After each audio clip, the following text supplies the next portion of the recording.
Amy Truesdale, welcome back to Hobby of a Lifestyle. How are you this afternoon? I'm good, thank you. Thank you for having me back. No, thank you so much. We spoke just before I pressed record there about the journey. The last time you were on here, you were a Paralympic bronze medalist. Now, I was going to say 4 years later, but three years later, you're a Paralympic champion.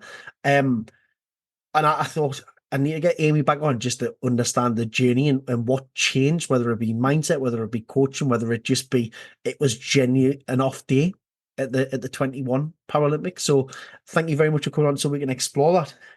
I was listening to the podcast actually just to remind myself about some of the journey, and you spoke quite passionately about last time. Yes, a bronze medal you were upset with at the time as well. I think you'd only been back from the Paralympics a few weeks. Um, Upset that you got a bronze medal, which is that winning mentality. However, the legacy that you had begun to create off the back of what you'd already achieved was kind of far outweighed that bronze medal anyway. Now you're a Paralympic champion another 3 years on. What's that legacy grown into since 2021? Um, I think I think it's just shown like what I'm perfectly capable of. Like I knew that I'd always get gold. Like for me, the reason why I did it in Tokyo, it was definitely a mindset piece. So physically, I was really fit and I was physically in a very good position. Going into the games, even previous competitions that I'd won, and I was ranked number one going in the world. Yeah, Going into Tokyo. Um, but no, I thought I was mentally in it, and I definitely wasn't. And I allowed a lot of external things that were out of my control to really have a detrimental effect on my performance. And so taking that as a lesson going into Paris, that's obviously what I've had to really focus on. So that's what I did going into Paris, and I just focused on myself instead of looking sideways. So yeah. that's definitely my biggest piece of advice as well to anyone else. It's try not to focus too much on other people, focus on yourself.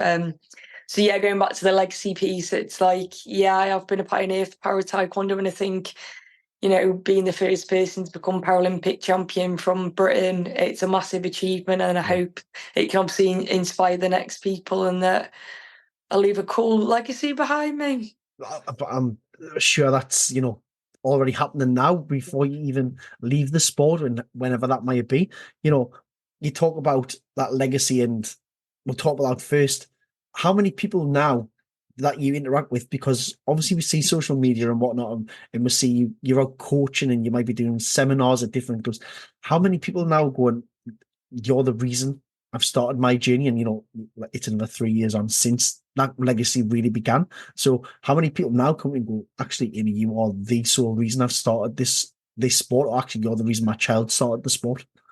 Yeah, I think, it's always nice to get messages off like parents saying, like they've seen you at the Paralympics. Can you recommend a club who you're their inspiration? So those messages are always Yeah. nice. So yeah, I think there's definitely a few more people that have seen the work that I've been doing for many years, and it's really lovely that they can see me as like a role model and get themselves into the sport. Yeah, it's amazing. You talk about mindset, then you talk about, it was almost cutting off that outside noise and just concentrating on yourself. Conscious being on the GB team, you're probably quite restricted into actually who your coaches are and how that training plan runs. So what exactly was it that changed from Tokyo when you talk about kind of getting rid of the distractions to Paris, where all of a sudden the sole focus was Amy Truesdale, who you are? Um, I think for me it was just going like I said before, it's like going back to basics on what I can control. Like Taekwondo, it is a sport where there's so many different variables. Um, so for me, I can't get stressed about a referee because they're out of my control. Their decisions are out of my control. I can't start kicking off at the electronic system because it's technology. I can't control that. So these little things, even things like, oh, well, who's in a quarter final, who's in a semi final, I can't dictate the draw. I can inform myself the best way by getting high ranked. Like so when you're seeded, Yeah. I've got a better chance of getting a lower ranked athlete, which is a better draw. However, that's still out of my control if someone misses weight or they don't turn up on the day. So literally just telling myself those factual, logical things. Yeah. It's like I'm not unnecessarily worrying about stuff. All I can worry about is how's my attitude today? How's my behaviour? Am I professional? Have I got a clear game plan? And that was literally my approach going into Paris. And was that something where you had a light bulb moment yourself where you were just actually, I can't control the uncontrollables. I can only control what I can really control? Or did you have someone kind of sit you down when you reflect on that journey from Tokyo and go, actually, Amy, did someone kind of coax that out of you a little bit to say, well, why was it that maybe you're saying you're physically right, but you've evaluated you weren't quite mentally right? Or as I say, was it just a light bulb moment where you went, actually, I'm overthinking this, and was it just a personal growth? I think, like, obviously I'd had conversations with my coach and he was like, oh, your behaviour in Tokyo, you were getting distracted in this situation, you were panicking in that situation. And then obviously when I had time to reflect on it, I did realise how poor my mindset and my mental state Mm. was at that time. So then it was just the last 3 years, I suppose, it's been focusing on how I can develop my mental skills and my mental resilience, especially in a high performance, competitive, high stress environment. So Yeah. that was my main focus. And yeah, I'm glad that was my main target because that was the biggest one that I needed. Yeah, and I suppose you look back at Tokyo to Paralympics and you're talking around that mindset and the distractions. Let's be really honest, the pressure you would have put on yourself for Tokyo as going in there as world number one. And you said it very quickly in your interview after this win at the Paralympics. This was the only medal that kind of had evaded you at that time, was the Paralympic gold medal. You'd already had world and European and British golds. Do you think maybe Tokyo was one of those cases of you've put a lot of pressure on yourself because expectations are so high as well, because you are ranked number one? But also it's a Paralympic Games. Maybe it's the first one you've been to as well, or the first one you've been to where you've got those pressures on you. And let's be honest, the World Championships doesn't have the same light shone on it as a Paralympic Games where it's going out to kind of millions, billions of viewers. And when you get to Paris, you've learned how to cope with that a little bit better and you've understood it. And do you think that was maybe some of the process you just had to go through? Yeah, possibly. I think, yeah, it's whatever pressure you put on yourself. Like people who know me, I'm painfully hard on myself. I don't give myself enough credit where I should. So yeah, I think that was definitely what I was doing in Tokyo. And as you say, like I've done World Championships before. And World Championships at times can be harder than the Paralympic Games. You've got a Really? lot more, yeah, you've got more competitors and more people to go through. So Yeah. for example, in Tokyo, I would have had 3 fights, whereas at normal World Championships, you've got 4 different fights to get into a final. So, yeah, there's different sort of pressures, but yeah. No, it's excellent. Thank you. I appreciate it. I was going to go off on something myself there, and it's just totally escaped me. We're talking about the pressures and the limelight, and that was one thing. You're talking about the pressures. You said earlier about the controllables and the uncontrollables. Obviously, watch the final. What was going through your head when that kicks? And because it's so fast as well, you are looking going, it really is going to be in either the judge's hand or the judges who are watching back as well. And you're thinking, what's going through your head there? Because you look at that Yeah. when you listen to the commentator and saying the doctor's okayed the competitor to go on, getting comfortably beat as well, and you think, is she playing at this so she can get a gold medal through default? That was my personal opinion, by the way. Like, Yeah. is it almost wanting to claim that gold medal through a bit of a default when you've been told you can go on? But what's going through your head?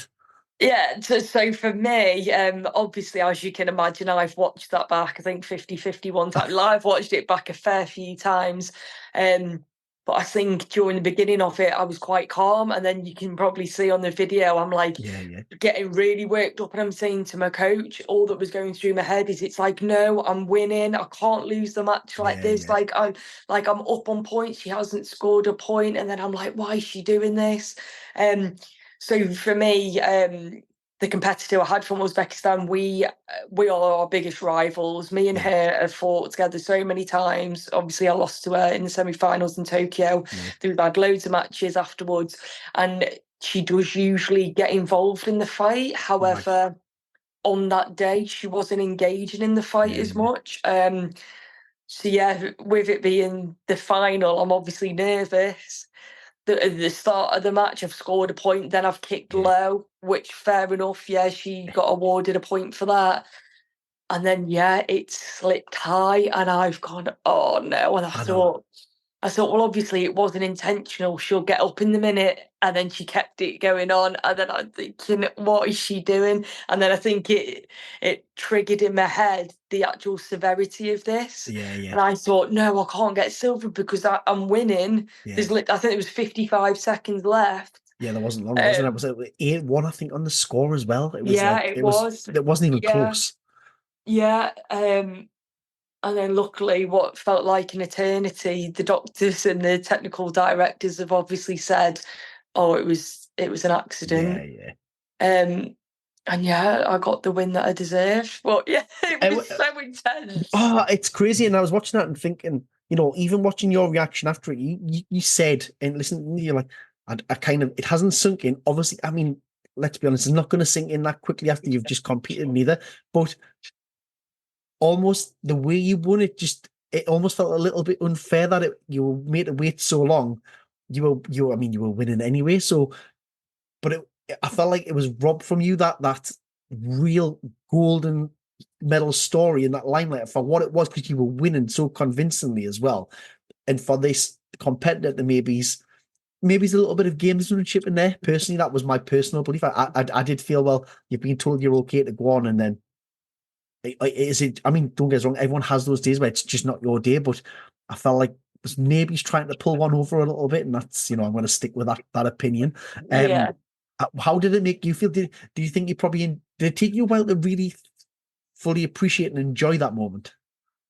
I think it just happened so quick. I think it was probably afterwards I realized, like when you see it, like on the camera or the video back, I don't think I realized how intense it was. Yeah, I don't get me wrong, it was intense there, but I was just trying to stay positive and focused. But yeah, I feel like, yeah, my celebration was really cool, but yeah, it was a bit disappointing that she did try and take it away from me like that.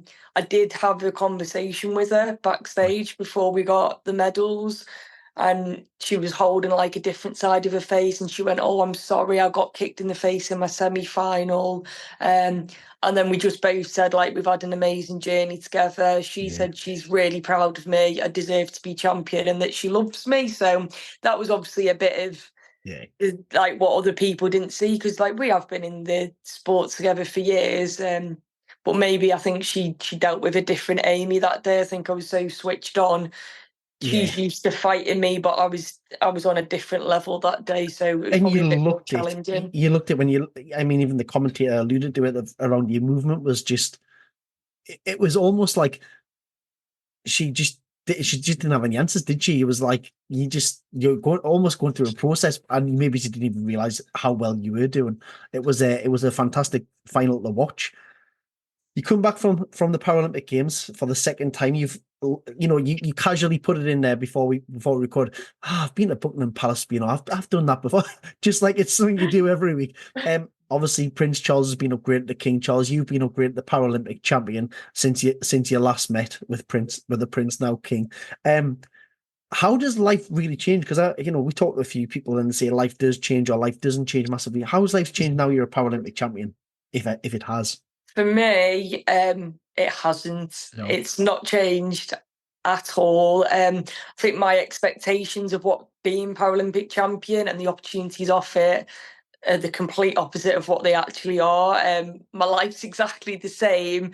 I think the only difference is it's just like I do feel really proud of myself, and I feel like I'm really proud that I've seen it to the end and that I've got the outcome that I've always dreamed of. So that's really different. But apart from that, no, everything's the same, literally the same. So Um, you talk about life being the same. Yes, there's movies a few. You're getting to do some of these fantastic things, and rightly so, they're well earned. But you said the end there, the end of a journey. Now, I'm not suggesting that's the end of your Paralympic journey or your Para Taekwondo journey one little bit. And if it's not, how do you now motivate yourself having won everything? So, and I think this is probably one of the hardest things to do as competitor when you've won everything that you've already won. What is motivating you now? Um, like for me, it's going to be different going into another cycle. It changes all the time. I think we may be changing the rules again. Okay. So the Paralympic Taekwondo rules will be more in line with the Olympic Taekwondo, which takes it from 1 5-minute round to 3 2-minute rounds. So it was a completely different concept to what we've done before. So that's a different challenge for Yeah. myself. That'll then inform my coach's planning because he'll have to plan differently. If they change the categories or weight divisions, it just like freshens up the game, Yeah. and it'll change my, I suppose, not necessarily my game plan, but it'll be a different challenge Yeah, of for course. me. So I suppose that's my motivation going forwards. I am ranked #1 in the world now, so after Paris, I've just got to #1. Uzbekistan's in #2. So it's like I'm in a very, very good position. If I stay in that position, keep being consistent to qualify for my third Paralympic Games. So that's my motivation at the moment. And is that Paralympic Games still very much? Yeah, that's what I'm aiming to do. Yeah, I think it's a bit hard for me to say at the moment. Like Yeah. I'm doing bits of training, I'm not full time kicking at the moment. I'm just slowly integrating myself back into it. But yeah, it is a goal, but never say never. You never know what might happen along the way. No, I know. We know we said that in the 4 year cycle's a long time to commit because I suppose once you're in it as well. Yeah. Um, and you don't know what's going to happen in those 4 year cycles. I think you can get injuries, whatever it might be, life just in general. Um, but you are still in it at the minute, and you've talked about. Do you get excited by that new challenge and the fact that it's going to fall more in line with the Olympic sport, or is it not something that really passes your mind over? Then it's a different challenge, and I'm going to have to adapt from a 1 5-minute round to a 3 2-minute round. I think I'm looking forward to it. I think Mm. like since I've been in Para Taekwondo, I've done 1.5-minute Yeah, rounds, I've yeah. done 3 2s, I've done 5. So yeah, it'd be nice to have a new challenge. It'd be good. Does it ever get frustrating? Then? I taught my brother a few things. My brother's disabled, and I sometimes ask him about some of his frustrations, but not obviously he's not doesn't do sport the way you do it. Does it ever get frustrated that the Olympic Taekwondo is pretty much fixed and set and it's the 3 2s, and whereas yours gets changed? Um, Does it ever get frustrating? To think, well, actually, To be just leave it. honest, sometimes Taekwondo as a whole, even in the Olympics, the rules do Yeah, get changed an awful lot. So yeah, as an athlete, you've got to be adaptable, and it's the same for the referees and coaches. Everyone's got to be so adaptable because you're on different rules all the yeah, time. I've never known a sport like it because, like, if you play football, you're doing 90 minutes and yeah. that's it. And then Taekwondo, I it's like, oh, this month we're doing this round, and it's it's like you can it's understand 30 crazy. seconds here or there, or like going for a 3 minute round or a 2 minute round or a 2 to 1 half. I understand that, but going from like 3 2s to 1 5 minute is like it's. I find it crazy. I think they did it at first because it was like they wanted to show like the difference, like this is Olympic and Para's different, Yeah, just to show like it is a different yeah, sort of sport. And now it's like, oh no, maybe we should do it the same. So we'll see what happens. yeah. It's crazy. It's crazy. Other than the Paralympic journey potentially over the next 4 years, what are the aspirations? Whether once if you're not competing, what is it you want to do next? Yeah, ideally, once I retire, I'm going to go into coaching. Like I used to be a coach before as an athlete. It's an area that I love doing. I love passing on my knowledge to the next generation, and for me, I like seeing development within people. I coach kids before with very low self-esteem and confidence, and then watching them grow and develop these skills that are transferable in life as well. It's so rewarding for me. So it's definitely an avenue that I want to revisit, and I'm doing some coaching at the moment. I'm doing a lot of studying, a lot of courses, a lot of CPD into how to develop myself as a mentor and a coach. So that's my focus at the moment. Wow. Um, and then ideally, if I could do anything, it would be to go on Strictly Come Dancing, which I keep plugging every Really? time. Yeah. So I think it'd be awesome to I will plug just that as well. yeah, I think just to learn like a new skill, and I think it's an amazing show. It's got good coverage, and they do always have a Paralympic athlete. Yeah, So yeah. Oh, hopefully, 2025, you'll see me there. show them your final, show them your footwork. They'll get you straight on there. Yeah. They'll be doing the Paso Doble in no time. Yeah. Oh, that's amazing. Amy, thank you so much for your time, for coming back on the podcast. It's always phenomenal to get someone with your accolades and what you've been through to get the way you are now, just to have on the podcast and share your journey. It's fantastic. Thank you so much. Thank you for having me.